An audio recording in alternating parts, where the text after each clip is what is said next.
먼저 더불어민주당, 문재인 정부 국정기조에 거리를 두면서 이재명 후보 정책 힘실기를 이어가고 있습니다. 국민의힘 선대위는 이준석 대표와 조수진 공보단장 사이 갈등이 격화하면서 또다시 내홍 조짐을 보이고 있습니다. 국회 취재기자 연결합니다. 박서경 기자. 네, 국회입니다. 네, 자, 이재명 후보가 특히 부동산 관련해서 현 정부 정책과 거꾸로 가는 정책들을 좀 내놓고 있는데요. 더불어민주당이 후보 정책 지원에 지금 힘을 쓰고 있는 모습이죠.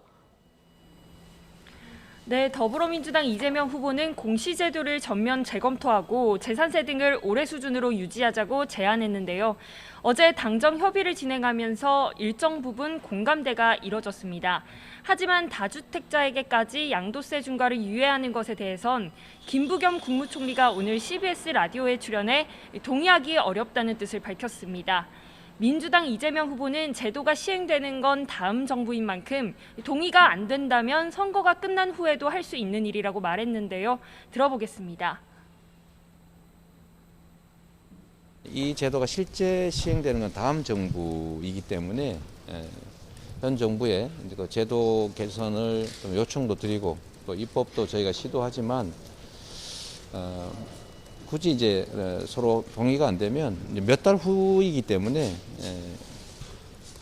선거 끝난 후에 얼마든지 할 수 있는 일이라는 생각도 듭니다.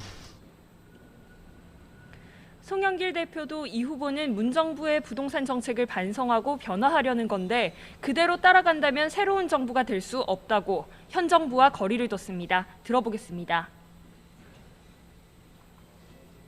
저희 민주당이나 우리 이재명 후보는 문재인 정부의 부동산 정책에 대한 반성적 고찰을 통해서 변화를 하려는 거지 그대로 따라가려는 정부면 어떻게 새로운 정부가 될 수가 있겠습니까? 민주당은 내일 의원총회를 열어 양도세 중과 유예 등을 논의하고 찬반 의견을 가진 의원들을 중심으로 특위를 구성해 이견을 조정할 예정입니다.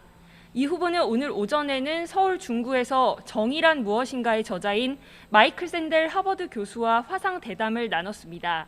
공정과 정의를 주제로 이야기를 나누며 형식적으로는 평등하지만 실질적으로 평등하지 않은 점을 해결하기 위해 출발점을 바꾸려 한다고 말했습니다. 네, 지금 국민의힘 선대위는 내홍 조짐을 보이고 있죠. 네, 어제 열린 선대위 회의에서 이른바 윤핵관 관련 보도를 언급하다가 상임 선대위원장인 이준석 대표와 조수진 공보단장 사이 고성이 오갔는데요. 이후 조 단장이 이준석 대표를 비방하는 내용이 담긴 유튜브 방송 주소를 기자들에게 보낸 것으로 확인됐습니다. 조 단장은 SNS를 통해 이유를 막론하고 잘못됐다며 사과의 뜻을 밝혔지만 이 대표는 사과 같지도 않다며 조 단장의 거취 표명을 요구했습니다. 이와 관련해 이 대표는 오늘 오후 4시 국회에서 기자회견을 열고 선대위 체계 문제 등을 이야기할 예정입니다. 깊어지는 내홍에 국민의힘 의원들도 가세했습니다. 장제원 의원은 이 대표를 향해 옹졸한 자기 정치라고 조 단장에게는 어디서 함부로 후보를 팔고 다니느냐고 둘 다를 꼬집었습니다. 하태경 의원과 김용태 청년 최고위원은 조 단장의 책임론을 부각하며 이 대표에게 힘을 실었는데요. 임태희 총괄상황본부장은 의견 충돌은 언제든지 있다며 시간을 좀 갖고 지켜봐달라고 취재진에게 당부했습니다. 들어보겠습니다.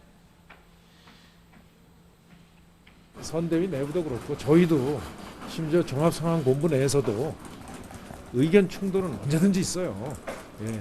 근데 그게 극골목할 정도의 의견 충돌은 아니라고 저는 봅니다. 윤석열 후보는 오늘 오전 10시 국회에서 코로나19 대책 마련을 위한 비상대책회의를 처음으로 주재하고 전문가들과 논의하는 시간을 가졌습니다. 윤 후보는 이 자리에서 현 정부의 코로나19 대처 상황에 대해 비판했는데요. 들어보시죠. 군난 수준이라고 할 수 있고 국가 최고 의사결정권자인 대통령의 오판이 부른 참사라고 할 수 있습니다. 준비 없는 위드 코로나로 국민을 감염병 위협으로 내몰고 있고 자영업자들을 거의 사지로 내몰고 있습니다. 잠시 뒤인 오후 2시 윤 후보는 한국과학기술단체 총연합회와 간담회를 열고 과학기술 중심 국가 비전을 설명할 계획입니다. 지금까지 국회에서 YTN 박서경입니다.